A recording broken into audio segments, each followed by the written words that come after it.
ఏడకు పోతావు చెప్తే ఏం మన్నాలు చెప్తావా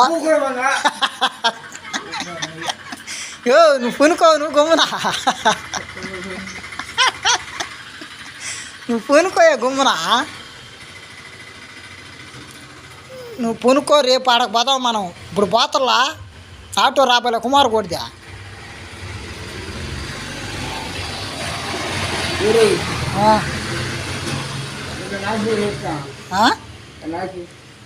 ఏమి చెప్తున్నా ఇప్పుడు ఏడకు పోవాలి చెప్పాను ఆకలి అవుతుంది నీకా అన్నం అద్దంటున్నావు బాగా ఇప్పుడు అంతా బాగున్నది కదా తలకాయ నొప్పి గిలకాయ నొప్పి లేదు కదా అంతా బాగున్నది కదా చెవులో గీ అనేది ఉన్నదా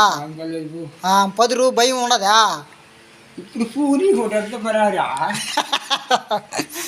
ఏమన్నా చెప్పు